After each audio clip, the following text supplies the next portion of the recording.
삼성그룹의 창업주인 고 이병철 회장은 자신의 자서전인 호암자전에서 이렇게 이야기를 했습니다. 평생 내 마음대로 되지 않은 세 가지가 있다. 이 고백을 했어요. 평생 내 마음대로 되지 않은 세 가지. 그것이 바로 무엇이냐면 첫 번째 자식이고, 두 번째 무엇입니까? 골프고, 세 번째 미원이라는 거예요. 여러분, 돈이 얼마나 많으면 사람들은 그를 가리켜서 돈병철이라고 불렀을까요? 제가 어릴 적에 이병철 회장을 가리켜서 다들 돈병철이다, 그렇게 사람들이 다 여겼거든요. 하지만 아무리 돈이 많아도 그 역시 자식만큼은 자신의 마음대로 되지 않는다라고 1순위로 꼽았습니다. 실제로 이 세상에는 내 마음대로 안 되는 것이 있죠. 여러분, 내 마음대로 안 되는 것이 있습니다. 아마도 내 마음대로 모든 것을 우리가 할 수 있다면 우리는 더 이상 피조물이 아닐 거예요. 신의 경지에 오르는 거겠죠. 그러기 어떤 의미에서 볼 때 피조물인 인간으로서 내 마음대로 안 되는 것이 지극히 당연하다라고 볼 수도 있는 거예요. 하지만 그 가운데서도 가장 힘든 것이 있다면, 가장 어려운 것이 있다면 그것은 바로 자식입니다. 내 마음대로 안 돼요. 목회자이지만 제 마음대로 되지도 않고, 여러분들도 아마 장로님들, 집사님들, 안수 집사님들, 또 특별히 무엇보다도 기도하는 분들인데, 이 자녀만큼은 왜 내 마음대로 안 될까? 다 이런 생각을 가지겠죠. 아마도 여러분들 가운데 자식이 있다면 자식을 키우면 키울수록 이런 주장에 다들 공감을 할 거예요. 저 역시 하나님께서 자식을 셋이나 주셨기에 이 자식들을 키우면 키울수록 자식들을 이미 다 키우신 우리 장로님, 우리 권사님, 우리 집사님들에게 절로 머리가 숙여져요. 어떻게 저렇게 키우셨나? 그만큼 목회자지만 저 역시 자식만큼은 내 마음대로 할 수 없다며 한계를 절로 느낍니다. 이처럼 자식이 내 마음대로 되지 않다 보니까 답답한 부모들은요, 종종 이런 말을 해요. 이런 말을 합니다. 너도 나중에 결혼해서 너와 똑같은 자식을 낳아봐라. 그래서 당해봐라. 이런 말을 합니다. 여러분, 얼마나 부모로서 자식으로서 인해서 속이 타고 마음이 힘들면 이런 자조 섞인 푸념을 내놓을까요? 하지만 진정 부모라면 동서고금을 막론하고 자신의 자식들이 잘 되기를 기대합니다. 그게 부모의 마음이에요. 실제 성경을 보게 되면 하나님께서는 자신이 택한 신자인 우리와의 관계를 아버지와 자녀와의 관계로 말을 해주고 있어요. 아버지와 자녀로 그려주고 있습니다. 그러기에 하나님은 신자인 우리의 아빠, 아버지 되십니다. 따라서 하나님은 자녀인 우리가 이 땅을 살아가는 동안 잘되고 형통하고 복된 사람으로 살아가기를 원하시죠. 그리고 부모된 우리의 심정도 너무나도 잘 알기에 우리 자녀들 역시 부모인 우리의 기대와 소망처럼 복된 삶을 살아가기를 하나님 역시 기대하십니다. 그리고 원하시죠. 자, 그래서일까요? 하나님께서는 모세를 통해서, 선지자 모세를 통해서 자녀가 잘 되기를 원하는 부모된 우리의 심정에 도전을 주는 메시지를 주셨습니다. 그것이 바로 오늘 우리가 살펴볼 신명기 6장의 내용이에요. 여러분, 신명기 6장은 우리가 너무나도 잘 알고 있고 익숙한 본문입니다. 아마 어린이날, 어린이 주일에 이 본문 수없이 목사님들을 통해서 들었던 메시지일 거예요. 여러분, 이 6장 4절이 너무나 중요하죠. 어떻게 시작을 합니까? 이스라엘아 들으라. 한마디로 쉐마 이스라엘. 쉐마가 들으라 란 말 아닙니까? 쉐마 이스라엘. 이것에 관련된 내용입니다. 자, 그런데 오늘 말씀을 천천히 읽어 내려가면 우리에게 깜짝 놀랄 말씀이 눈에 띄어요. 평상시에 이런 말씀을 잘 눈에 띄지 않았다가 눈에 띄는 거 있죠. 그것이 바로 무엇입니까? 10절 하반절로 11절입니다. 우리 한번 10절 하반절로 11절을 천천히 한번 읽어보도록 하겠습니다. 시작. 내가 건축하지 아니한 크고 아름다운 성읍을 얻게 하시며 내가 채우지 아니한 아름다운 물건이 가득한 집을 얻게 하시며 내가 파지 아니한 우물을 차지하게 하시며 내가 심지 아니한 포도원과 감람나무를 차지하게 하사 내게 배불리 먹게 하실 때에. 아멘. 여러분, 이 구절을 읽어보시면 어떻습니까? 여러분, 어떤 마음이 드세요? 내가 하지 아니한 이란 단어가 몇 번 나와요? 몇 번 나옵니까? 무려 4번씩이나 나옵니다. 그것도 연속해서 나와요. 내가 하지 아니한, 이게 여러분 계속해서 반복해서 4번이나 나와요. 자, 그런데 이것은 눈을 의심할 수밖에 없는 것들이죠. 읽어 내려가면요, 눈을 의심할 수밖에 없습니다. 그 이유는 바로 내 손으로 어떤 노력과 수고도 하지 않았는데 크고 아름다운 성읍을 봤는데요. 그뿐 아니라 아름다운 물건이 가득한 집도 봤는데요. 그뿐 아니라 우물도 봤고요, 심지어 포도와 감람나무 열매를 배불리 먹도록 해주시겠다고 하니 이것은 과연 우리가 믿을 수 있겠냐는 거예요. 여러분, 어떻습니까? 실제로 이 구절을 살펴보면 우리의 이성적인 사고로는 다소 이해하기가 힘든 말씀입니다. 아니, 성읍을 건축하기가 얼마나 힘듭니까? 한번 여러분들이 생각을 해보세요. 성읍입니다. 집도 아니에요. 성읍입니다. 성읍을 지키기가 얼마나 힘들어요? 돈도 많이 들고요, 시간도 많이 듭니다. 사람들이 많이 투입되어야 가능한 일이에요. 그러기에 누구나 이런 멋진 성읍 짓기 원하지만 결코 쉬운 일은 아니죠. 그런데 그 성읍을 건축하지도 않았는데 그냥 받게 된다고 하니 이것을 과연 어떻게 설명하면 좋을까요?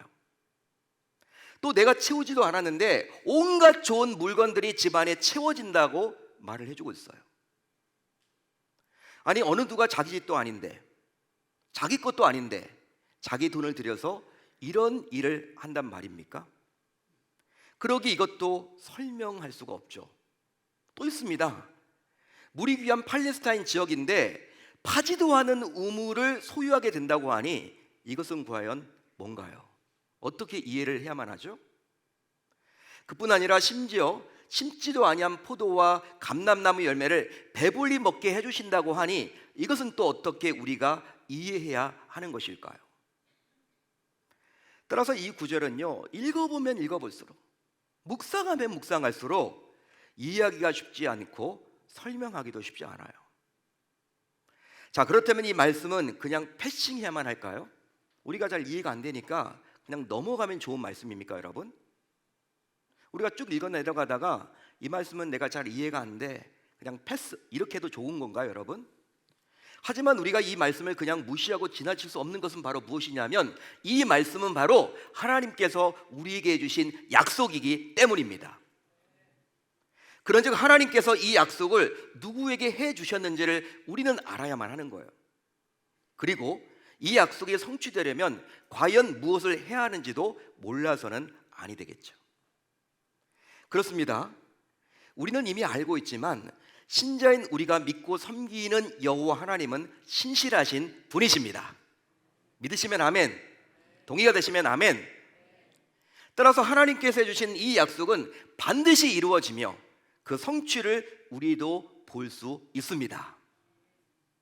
자, 그렇다면 하나님께서 해주시고 있는 이 약속, 즉 내가 건축하지 않은 성읍, 내가 채우지 않은 물건이 가득한 집, 내가 파지도 않은 우물, 내가 심지도 않은 포도와 감람나무 열매를 풍족하게 주시겠다라는 것은 과연 누구에게 주시겠다라는 것일까요? 여러분, 누구에게 주시겠다는 것입니까? 그것은 바로 신자인 우리의 자녀들에게 주시겠다는 약속으로서 하나님의 복입니다. 믿으시면 아멘. 실제로 오늘 말씀 6절로 7절을 보세요. 여러분들이 가지고 있는 성경 6절로 7절을 보십시오. 6절로 7절을 눈으로 잘 보시면요, 오늘 내가 내게 명하는 이 말씀을 너는 마음에 새기고 내 자녀에게 부지런히 가르치면 하나님께서는 이런 놀라운 복을 나와 자녀들이 받아 누리게 해주시겠다라고 약속해주고 있어요. 한마디로 부모가 자녀에게 바른 신앙을 가르쳐서 자녀가 바른 신앙을 가지고 살아가기만 하면 부모가 감히 해주지 못하는 그 놀라운 복까지도 하나님께서 자녀가 받아 누리도록 해주십니다. 이것은 바로 부모도 해줄 수 없는 자녀의 인생 전반을 하나님께서 친히 책임져 주십니다. 할렐루야, 할렐루야. 지금 그 말을 해주고 있는 거예요. 그 말입니다, 여러분. 여러분, 오늘은 어린이 주일이에요. 어린이 주일. 꽃주일이라고 이야기를 하죠. 예전부터. 따라서 이제 이 말씀을 들은 우리 모두 자녀가, 내 사랑하는 자녀가 이런 놀라운 복을 받도록 힘을 써 봅시다. 힘을 써 봅시다. 그러기 위해서는 자녀를 부지런히 가르쳐서 자녀가 복의 길을 걷도록 해야만 하겠죠. 실제 어린 시절부터 자녀를 바른 신앙으로 교육하지 않으면 결국 자녀는 제멋대로 성장할 수밖에 없습니다. 아마도 여러분들 모두 유대인들의 독특한 신앙 교육에 대해서 많이 들어보셨을 거예요. 유대인들의 신앙 교육 들어보셨죠? 여러분, 한두 번쯤은 여러분 다 들어보셨을 것입니다. 그것은 바로 다음의 말씀대로 자녀를 신앙으로 교육하는 거예요. 어떤 말씀입니까? 바로 7절 말씀대로 유대인들은 진짜 신앙 교육을 합니다. 내 자녀에게 부지런히 가르치며 집에 앉았을 때든지 길을 갈 때든지 누워 있을 때든지 일어날 때든지 이 말씀을 강론할 것이며. 아멘. 이 말씀대로 유대인들은 자녀가 집에 앉았을 때, 길을 갈 때, 누워 있을 때, 그리고 일어날 때 하나님의 말씀을 가르쳤어요. 이것은 곧 자녀의 모든 때, 모든 삶의 기회가 주어질 때마다 말씀을 부모가 가르쳤다라는 의미입니다. 따라서 요즘 우리가 너무나 익숙한 교회 학교, 우리에게 너무 익숙한 이 교회 학교에만 전적으로 자녀의 신앙교육을 맡긴 것이 아니라 부모가 직접 자녀에게 하나님의 말씀을 가르쳤다라는 거예요. 그 결과 이런 신앙교육의 힘으로, 이런 놀라운 신앙교육의 힘으로 결국 유태인들이 전 세계를 이끌어가는 탑 리더의 위치에 오르게 된 것이죠. 유태인들이, 미국의 대통령들이 벌벌 떱니다. 이 이스라엘을 어떻게 할까 봐. 미국의 여러분 정치, 경제, 사회, 문화, 교육, 언론, 금융, 여러분 유대인들의 유대인들 다 유대인들이 가지고 있어요. 미국도 여러분 어떻게 할 수가 없어요. 미국을 움직이는 분들이 바로 유태인들이에요. 그런즉 이제 믿는 부모라면 자녀가 부지런히 말씀을 배우도록 해야 합니다. 즉 이것에 우선순위를 두고 시간을 일부러 내어서 자녀가 말씀을 듣고 읽고 배우도록 가르쳐야만 하겠죠. 한마디로 부모는 자녀가 말씀을 가까이 할 수 있도록 여러 다양한 기회를 제공하셔야만 합니다. 예를 들어 볼까요? 어떤 경우에도 주일 예배만큼은 드릴 수 있도록 힘을 쓰셔야 돼요. 어떠한 경우에도, 어떤 경우에도. 또 그리스도 중심으로 성경을 읽는 리딩 지저스에 함께 참여를 해보시던지, 그것도 아니면 가정 예배를 직접 같이 함께 참여해서 드려보시던지, 수련회의 자녀들을 적극적으로 보내시던지, 선교에 적극적으로 보내시던지, 교육부서마다 진행하는 양육훈련에 참여토록 해야만 할 의무가 우리에게 있는 거예요. 부모라면. 또 자녀들 역시 스스로 가르침을 받은 말씀을 받아들일 수 있도록 해야 합니다. 여러분, 오늘 말씀 보게 되면요, 손목에 메고 미간에 붙인다라고 나와 있어요. 그런 구절이 나와 있죠? 말씀을 손목에 메고 미간에 붙이는 것은 바로 자녀들 스스로 말씀을 받아들이려는 노력의 과정이라고 말할 수 있어요. 실제 손목에 메고 미간에 붙임으로 일상의 삶에서도 가르침을 받은 말씀대로 살아야 한다라는 거룩한 부담감을 자녀들 역시 인식하며 살아가게 되는 것이죠. 학교에 가서도 손목에 메어 있는 걸 보고, 아, 내가 학교에 와 있지만 하나님 말씀대로 공부해야 하는구나. 친구들을 만나더라도, 아, 하나님의 말씀대로 내가 친구들과 교제에 나와야 하는 거구나. 말씀이 항상 기준이 되는 거예요. 그뿐 아니에요. 자녀뿐만 아니라 가정 전체가 하나 되어서 실천해야 합니다. 오늘 말씀 보시면요, 이런 말이 또 나와 있죠.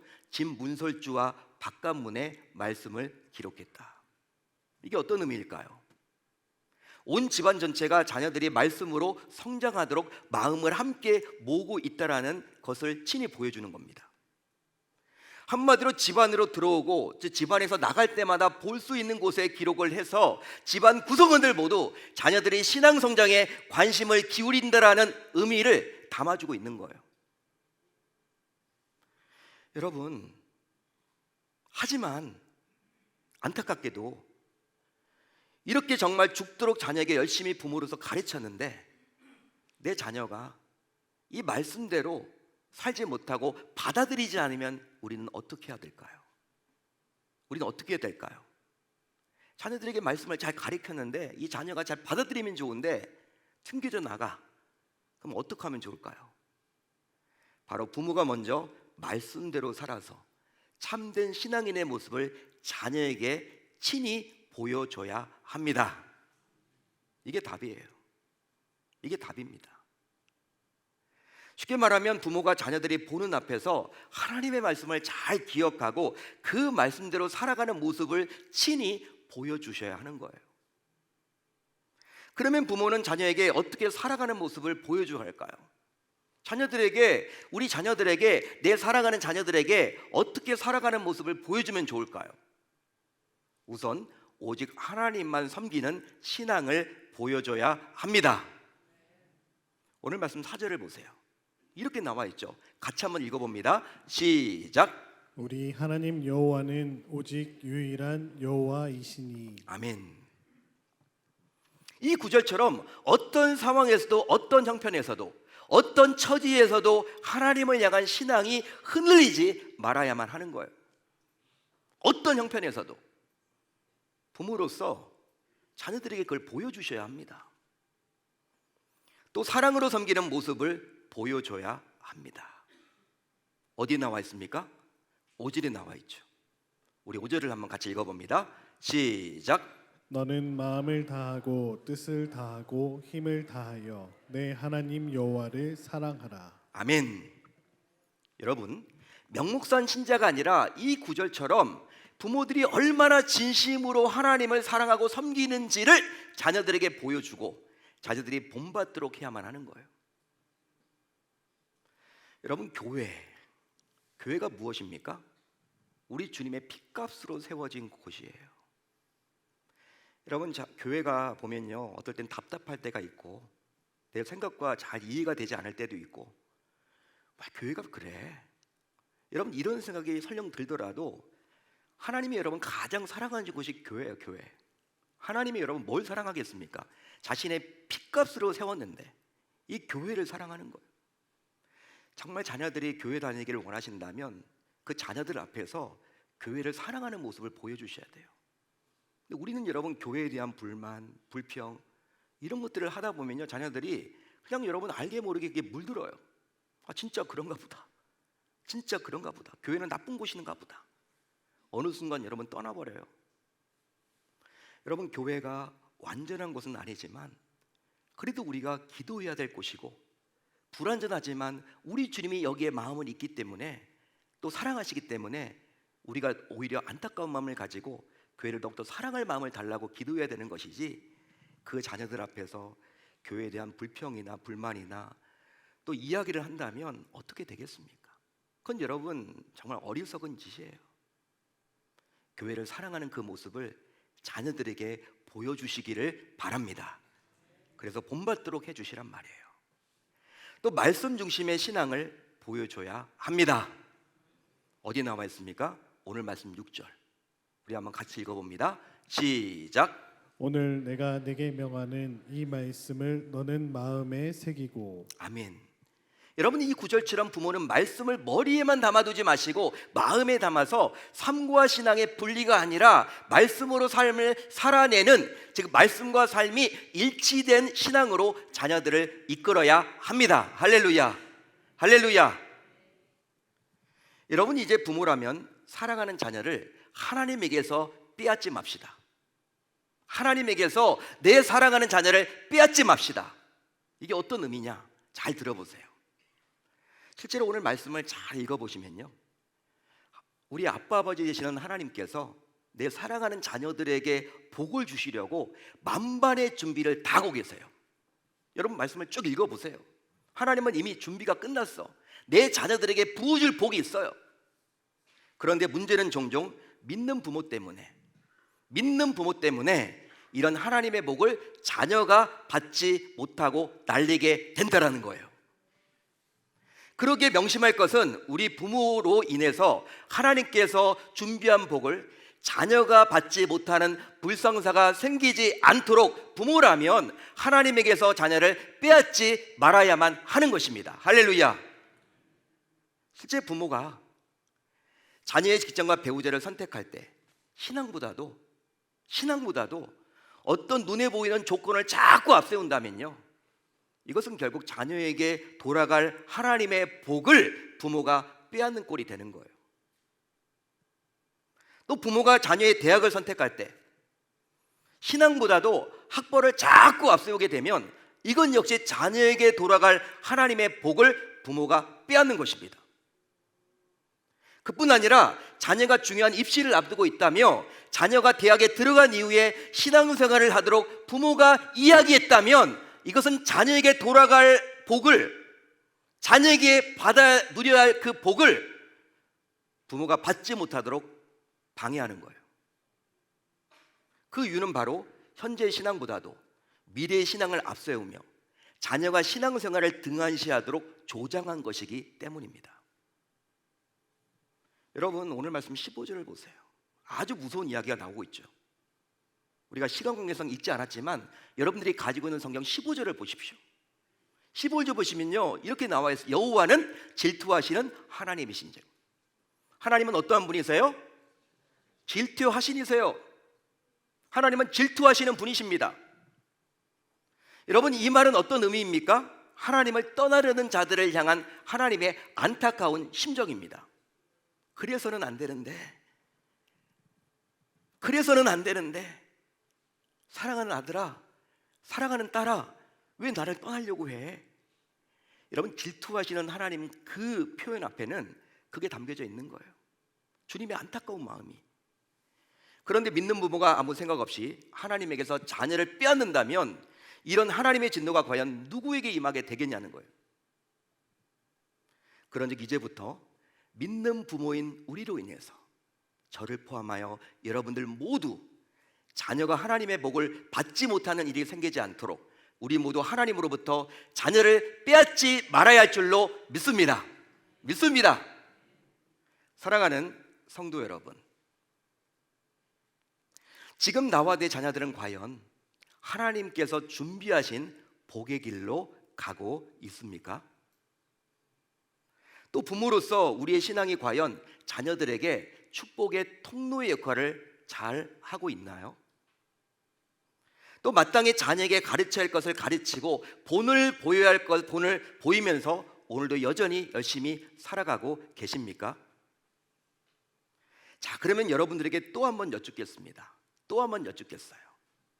사랑하는 내 자녀에게, 정말 사랑하는 내 자녀에게 지금 당장 꼭 필요한 것이 무엇이라고 생각하십니까? 아마도 자녀의 처한 상황에 따라서 이 질문에 대한 다양한 답을 하실 텐데요. 여러분 그러겠죠? 내 자녀가 지금 어떤 처한 상황에 있느냐에 따라서 다양한 답변이 나올 거란 말이에요. 그래서 어떤 분은 입시라고 말할 것이고, 어떤 분은 취업이라고 말할 것이고, 어떤 분은 상계가학교 진학이라고 말할 것이고, 어떤 분은 결혼이라고 말할 것이고, 어떤 분은 출산이라고 말할 것이고, 어떤 분은 건강이라고 말할지도 모르겠습니다. 하지만 정말 이런 것들이 내 자녀에게 꼭 필요하겠지만 하나님께서 복을 주시는 통로가 있다면 이런 것들은 그다지 중요하지도 않을 수도 있다라는 거예요. 자, 그렇다면 이제 자녀가 복받는 통로인 부모인 우리 모두 자녀가 하나님의 복으로 나아가도록 힘을 써 봅시다. 즉 믿음의 부모인 우리가 자녀에게 줄 수 없는 것을 하나님께서 친히 자녀에게 채우시도록 자녀를 믿음의 길로 인도해 봅시다. 여러분, 어제도 오늘도 또 내일도 나와 내 자녀들이 붙잡아야 할 신앙의 원리는 항상 같아요. 신앙의 원리는 항상 같습니다. 그것은 바로 하나님 중심, 말씀 중심, 교회 중심입니다. 하나님 중심은 곧 어떤 상황에서도, 어떤 처지에서도, 어떤 형편에서도 예배를 드리는 것으로 드러납니다. 따라서 가족 모임이나 여행보다도 예배가 우선인 거예요.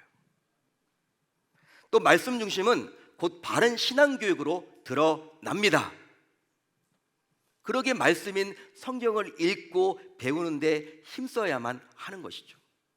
적극적으로 배우셔야 합니다. 또 교회 중심은 곧 주일 성수와 몸과 물질의 헌신으로 드러납니다.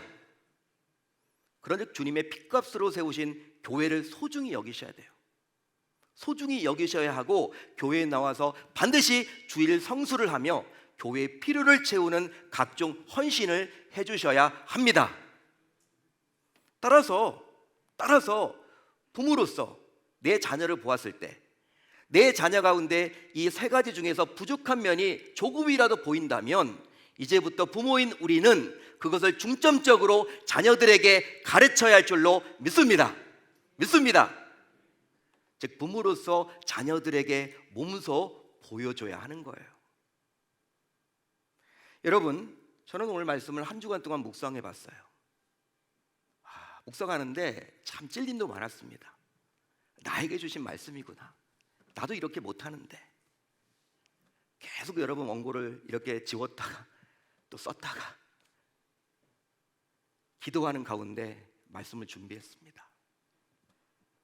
오늘 말씀 준비하면서요, 저는 지난 3월에 우리 교회 와서 심령 부흥회를 인도해 주셨던 백동조 목사님의 간증이 생각이 났어요. 당시 목사님이 간증을 해주셨지만 목사님의 어머님은 눈물이 날 정도로 정말 힘든 시간을 보내야만 했죠. 아마 여러분들 가운데 그때 부흥 집회에 오시지 못한 분들은 영상이 유튜브에 남아 있으니까 들어보세요. 눈물이 나요, 눈물이. 바로 25이나 많은 남편을 먼저 보냈어. 25살이나 남편이 나이가 많아. 먼저 갔어. 여러분, 어렵게 이제 홀로 남아서 자녀들을 양육해야 되는데, 그래서 먹고 살기도 힘이 드는데 남편의 배다른 장성한 아들들이 어머니가 살고 있던 집을 빼앗으려고 온갖 겁박과 폭력을 행사했습니다. 당시 백 목사님은 어린 유년 시절이었어요. 장성했던 형이라고 말하기도 어려운 아버지의 배다른 아들들이 살고 있는 집을 빼앗으려고 폭력을 휘두르고 동네 주민 누군가가 나서서 도와주지도 않고 매일 어머님이 맞는 그 모습을 지켜봐야만 했어. 어머님도 여러분 얼마나 힘들었겠습니까? 그러게 매일매일 지옥과도 같은 삶을 어머니는 살아내야만 했습니다. 그러다가 어머니는 그런 상황 속에서 그러다가 하루는 동네 주민이 전한 복음을 듣게 된 거예요. 너는 꼭 예수 믿어야 된다. 동네 주민이 그렇게 이야기를 한 거예요. 이제 그것 때문에 교회를 나가기 시작했고 결국 교회에 출석하면서 믿음의 성장이 어머님에게 일어나게 되었습니다. 결국 그 믿음으로 어머님은 그 지옥과 같은 삶을 잘 이겨내셨어요. 이제 백 목사님이 유년 시절을 마치고 중학교에 갔어. 중학교에 가셨는데 중학교 시절에 몹쓸병이 생겨서 결국 학교로부터 버림까지 받았어요. 중학교도 제대로 다니지 못해. 학교로부터 내일 나오지 말아라. 빨간 줄이 거지는 거예요. 출석부에. 퇴학이죠. 강제 퇴학. 너는 몹쓸병에 걸렸으니까. 여러분, 사춘기 시절을 보내야만 했던 목사님은요, 절망의 시절을 보내야만 했죠. 사춘기잖아, 예민하잖아. 여러분, 중등부 아이들을 생각해 보세요. 학교도 오지 말라니까 얼마나 힘들겠습니까? 그러나 목사님의 어머님은요, 그런 목사님을 끌고 부흥 집회로 인도할 만큼 목사님의 신앙만큼은 세상과 타협하지 않고 철저하게 지키셨습니다.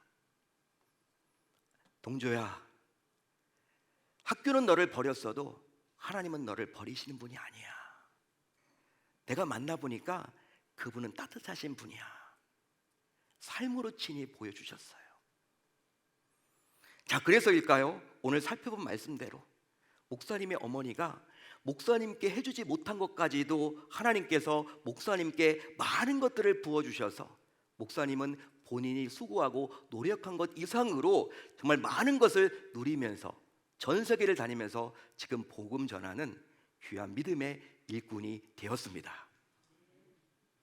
여러분, 정말 오늘 말씀과 딱 들어맞는 목사님의 그 인생, 그 간증을 들으면서 지금도 하나님은 이런 식으로 우리 자녀들에게 복 주기를 원하신다라고 저는 확신하게 되었습니다. 할렐루야, 할렐루야.